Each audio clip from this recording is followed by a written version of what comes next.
So you want to optimize your blog for search engines, but do you really need the blog to be optimized for search engines, or do you need your entire content platform to be optimized for the people, the audience, the paragons you want to do business?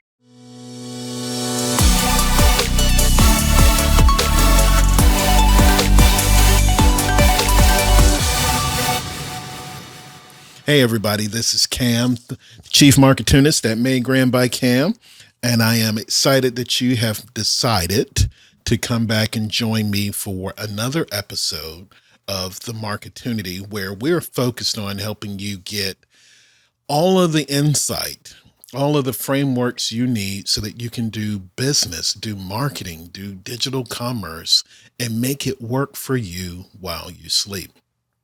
I've been contributing to a lot of the articles that LinkedIn has had on for thought leadership and for people who are beginning to explore how to do content marketing in very meaningful ways. And it's an opportunity to really rethink thought leadership and the skill sets that you need in order to be successful. And one of the articles that I recently contributed to was around, do you want to optimize your blog for search engines, and what tools can help you achieve this? The article is broken down into keyword research, content creation, site auditing. And one of the things that I would encourage you to think of first before you launch into a massive campaign to begin rethinking your entire strategy for SEO is really to think around, who is it that you're trying to communicate to? Whose problems are you solving? If you don't know very intimately who your audience is, who your target market is, you're going to have a very difficult time optimizing anything for search. And here's the thing to think about. Google doesn't want you writing content optimized for search at all. They want you writing content, producing, creating content that is optimized for people, because that is the business Google search is in. Helping people who have questions, helping people who have situations, helping people who have problems find the absolute best answer for them. So if you want Google to be an intermediary in helping drive traffic to your landing pages, your products, your blog, your content, your website, you really have to be thinking about who is it that you're trying to target. Because if you're trying to just simply get higher ranking on Google, you're going to waste a lot of time, a lot of effort, and a lot of money. And you may spend and waste money with so-called SEO experts that are going to rip your budget. And here's the problem with you even spending money with so-called SEO experts is every time you make a change in your content platform, you need to get new insight and new data so that you can find out if it actually made a difference. You need to have deeper insight to know if which keywords, which phrases are even worth ranking for, or how difficult will it be for you to rank for that so that you can build a really great strategy around it. So one of the tools that I use and I particularly love because it has helped me really think differently about strategy and content is SEMrush. And SEMrush is related to this conversation in that SEMrush is a tool that helps people think about search engine optimization, search engine marketing, and really think through, all right, do I have all of the pieces in place in my content to make it rank world class? And when we say world class, this is easy for you to stop right now and go and check for yourself in your own content on your website. So if you know the keyword that you want to be ranking for on your website, go and type that into a question or a query in Google search, and then look at the top 10 results that come back for you. Whatever those top 10 results are, web pages in particular, that is what Google considers world class. If you're not in the top 10, then sorry, you're not world class. So that is the place that you want to start. And you want to look at a variety of different dimensions across that. Do they have video in their content? What are the semantic keywords that they're using? Sometimes people think when they're doing keyword research that the goal is, okay, here's the word that I want to get ranked for. So I need to find how many ways I can incorporate this particular phrase or word in my content. And how many times should I incorporate it into my content in order for it to be ranked, which ends up being a little bit like keyword stuffing. But Google's search engine is so much smarter than that. If you are thinking about the way people talk, which goes back to my first earnest statement for you, you need to know who your audience is, who your target market is, and have an intimate understanding of the way they talk about the problem that they have, so that you know the way that they search for it, the words that they'll use, the conversations that they have with their friends. And then you begin to start writing content that incorporates not only the keyword that you want to rank for, but all of the synonyms that are related to that content. And if you look at the top 10 websites that are ranking for that keyword, you'll see that they're using all of those synonyms. And we call those semantic keywords. And when we look at that, it's really coming to a conversation about what is the completeness or comprehensiveness of the content on your website. And if your content is not as comprehensive as those top 10, then you're not going to break into the top 10. There are a number of factors that go into ranking, but I want you to just start thinking about write the way you speak, but more importantly, write the way your Paragon persona speaks.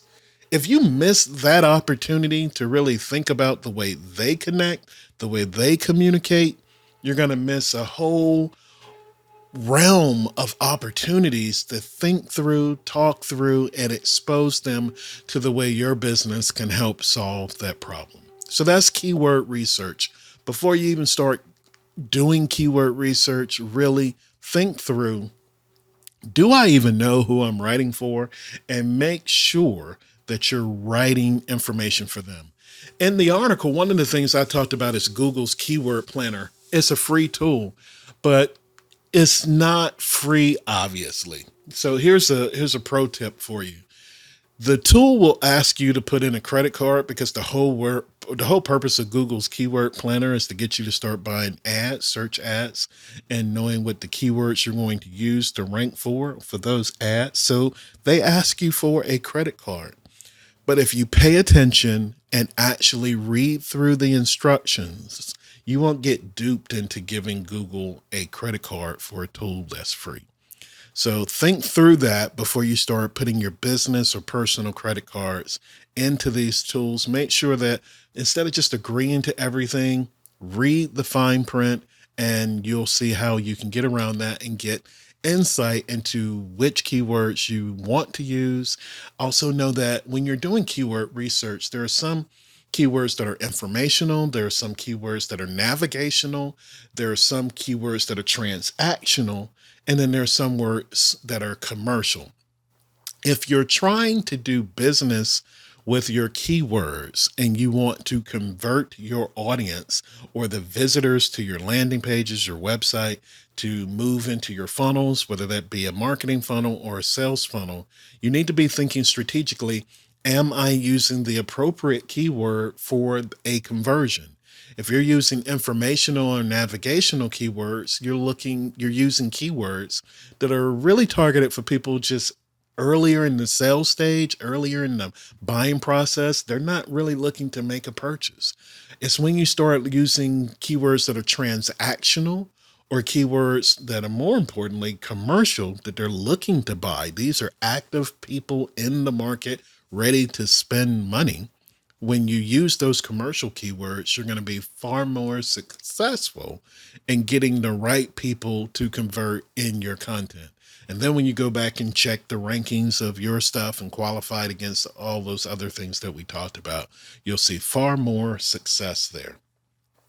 around the space of content creation, I think today, as we get into this new world of generative AI being involved in search, we have to think much more comprehensively and holistically about our content platform. And we'll have other podcasts where we talk about the what you need in a content platform.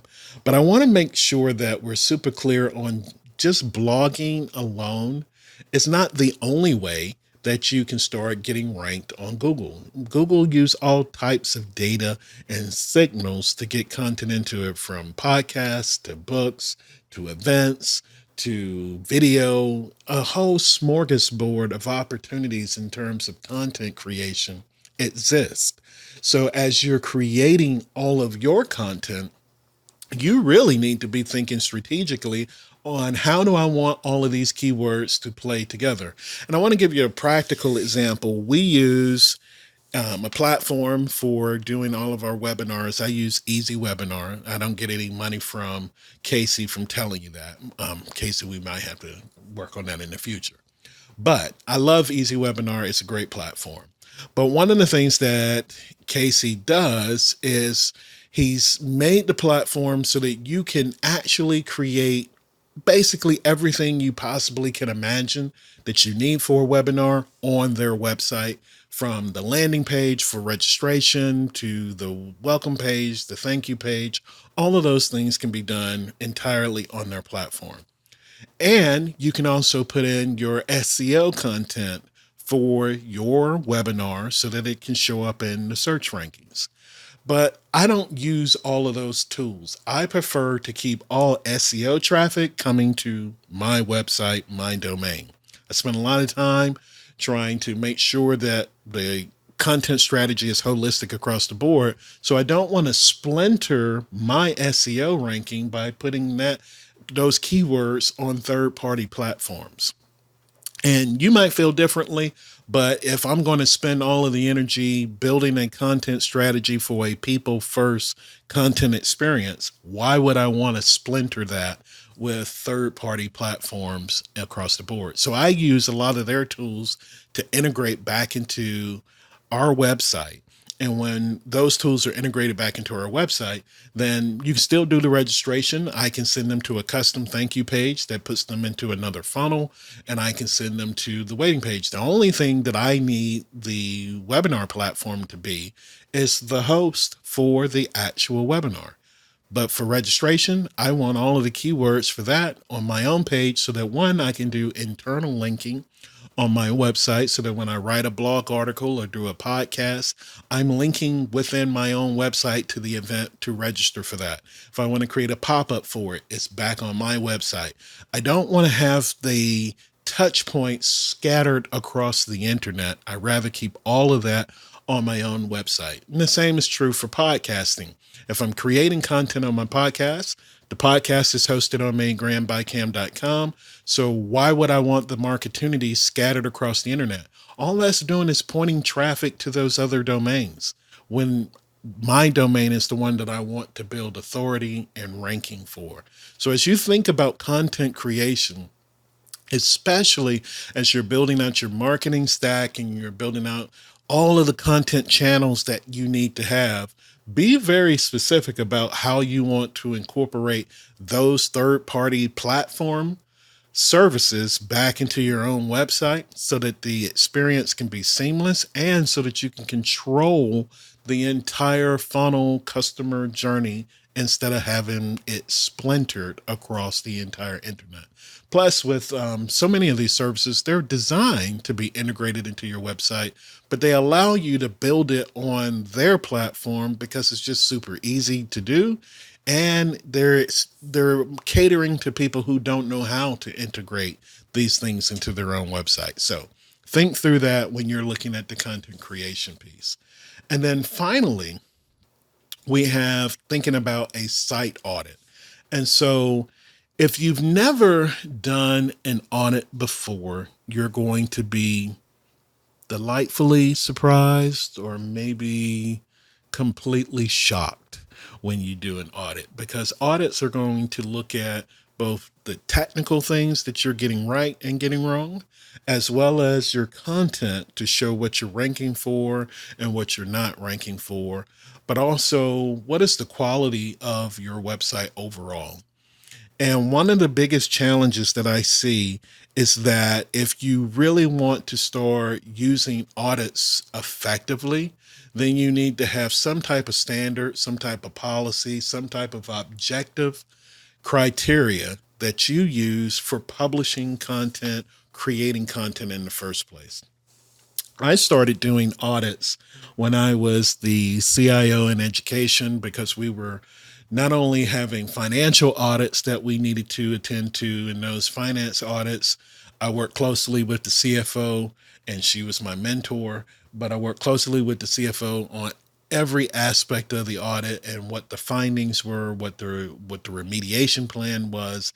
And in every case, a question was, did a policy exist? And so when you look at a policy, that's a regulation, a board policy, a standard, or some objective criterion on what is it that you're supposed to do. Has it been documented and published somewhere so that when we are auditing, we're auditing on whether or not you're following your own guidelines or some established practice? So does it exist? Does said policies, does said standard exist? If that is the first problem, your doesn't matter what your audit results are, it's not going to be objective because you haven't done the first thing. So you need to establish that.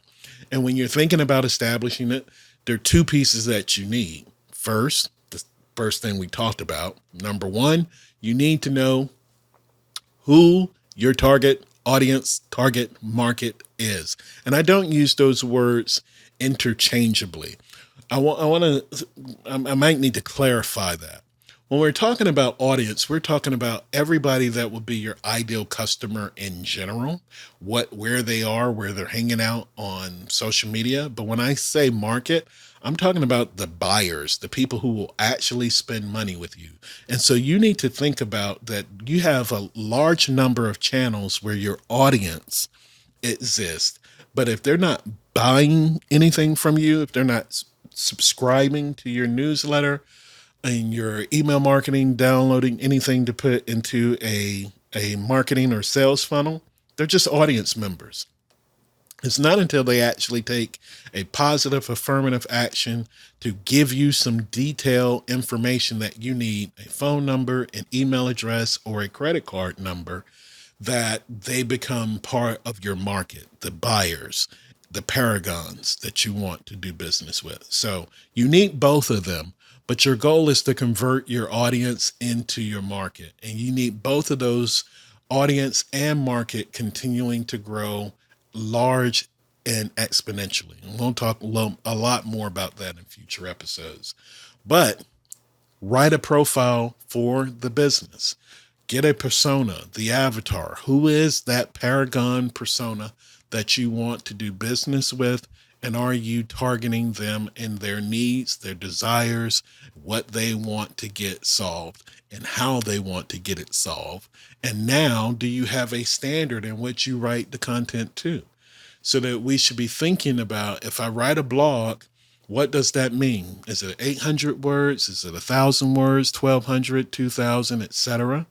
Do we need to incorporate graphics? Can those just be any stock photo, or do we need to make sure that the photography is relevant and it also has been edited so that it fits in with our brand and branding, communication, brand voice? Do we need to use infographics that provide more value in a visualization of all of the content that we wrote into that article? Are there video pieces that need to be added? And do we have those video pieces optimized for search? Have those videos been closed captioned? Has that caption been made available so it can be translated into other languages as well as the hearing impaired? And are we thinking about all of the keywords that we need to make sure that this content connects to, and all of the internal links that we need to establish to point back? And most importantly, do we have a call to action that puts people towards the next thing that they should do, whether that be sign up for an event or webinar, download this ebook, get a content upgrade lodestone, or make a purchase, whatever it is. But don't just create content for the sake of content. Don't do it. Don't do it. Don't do it. Give your content a mission so that you can see if it's objectively fulfilling the mission, the intent behind it. And when you set those standards in place, your auditing will help you know how well are you meeting them, if you're meeting them at all, or if you're completely off the mark. Another thing that I learned with another client was to check your templates. Oh my goodness. So much of web content now, so that we can have consistency across the platform, is really template driven. And that's healthy, that's wise, that's smart to do. But in this particular case, the client had errors in the template. So every time they published content, it was wrong from an SEO perspective. And you can't get around it being wrong because it's baked into the code of the template. And they hired a third party to create the template, and they didn't have the expertise on their bench in-house to fix the template. And because they didn't have the expertise in-house to fix the template, they didn't even know that they had technical errors that were impacting their SEO in the template. And I'll tell you what the technical error it was: multiple H1 tags on every page. And if there's anything you learn from anybody that knows anything about SEO, you only have use for one H1 tag, period. This page, H1 tag is your top heading for the page, and it tells search engines that this is what this page is about. This is the main thing. And you got to keep the main thing the main thing. And if you're using multiple H1 tags within a document, within an article or a post, it confuses the search engine to figure out what is important about this page, what is the main thing. So one focus, one page, one H1 tag. Can't bake that stuff into the heading or into the template. Otherwise, you're going to have a problem. And then finally, I want you to think about, when you set up your audit standards, set up those audit standards across all of your content channels, whether they be social, video, shops, ads, profiles, directories.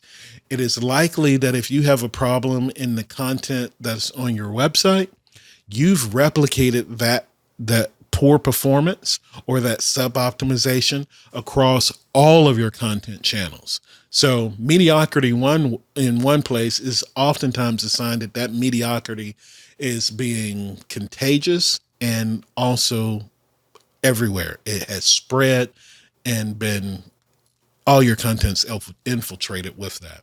So go back, and once you audit and set your website back to your content standards, back to your Paragon persona, make sure that all of the channels you publish content, particularly on social, meet that same standard, so that every touch point, especially digitally, that you have for your clients, your audience, your market, is the same richness spirit experience across the board. And also when you think about OTT for over the top, where if you're doing ads on streaming, or if you're doing out of home, like billboards and signage that people would see if they're in the airport or in a shopping mall, make sure everything connects back to those content publishing standards, that production guideline. Put it in a book, print it, put it online. If you have third-party agencies, share it with them and say, don't bring us crap that doesn't match our standards, because we don't want to have to keep checking work behind you. We need you to give us the stuff the way we need it from day one. And so here's your 0-day guide, so that on day one, we don't have to go back and remediate all of the stuff. This is our Paragon persona. This is the voice that we use when we're talking to our Paragon persona. And this is the level of quality that must be in every piece of content that we produce. And when you start doing that, You have a people first approach to content, but more importantly, you're going to allow the search engines to know who it is they need to serve the content to and what is the level of quality that you're producing your content so that they'll know this is the best in the world to give it to them. Because trust me, if you're not aiming to be the best in the world, then don't freaking do it. It's not even worth your time to be mediocre anymore. It's too much content on the planet and too much content being published every day for you to even think about mediocrity. What is my saying? What is the marketunism that I want you to know? Don't be half-assed, because it's usually more ass than half. Yeah, that's a marketunism. So don't be half-assed. Don't be mediocre. Do the best work, make it world class, benchmark what you're doing against everything that's in your market, in your region, in your geography, so that they have to pause and raise their game up. But if you're positioning yourself right, it may be impossible for them to raise their game up to meet your level. And that means you have a competition-free content marketing strategy. Ooh, wait till we talk about that. So thanks for listening. Thanks for tuning in. You got your marching orders. First, start with, who is my Paragon? Who is the ideal person that I want to be buying from me, organization, enterprise that I want to be buying from me? And even if you're thinking about an organization or an enterprise, a company, you need to get down to the nitty gritty of the person, because companies don't buy things. People in companies buy things. So you need to find the person that's going to make that decision and understand all of the other people they need to talk to when they make a decision, so that you have their personas and their needs, their desires, their interests, their hangups, and their hangouts, all targeted in your content strategy, so that you can feed your advocates the right information at the right time. So first and foremost, get your Paragon persona down pat. Number two, write and publish your content standards. What is world class for your organization? It could be different from mine. It could be different from your competitors. But whatever it is, you need to know what is the benchmark for world class by looking at the top 10. And then you need to establish, how do you achieve world class, and do it in a way that you slanted your approach, tilted, as Joe Polizzi says, so that you are creating content that nobody else in the world can create. Your perspective is unique, your approach is unique, and your voice is unique to your target market, so that you resonate entirely with them. And then after you start auditing your website to make sure it reaches your target audience, your target market, against those kind of content standards, take that standard and check all of your channels to make sure you don't have mediocrity floating out there. There's no point in you being optimized in one place and then all of the channels that you've created to bring traffic to the nexus of your brand are all suboptimal. That would be a shame. You got it?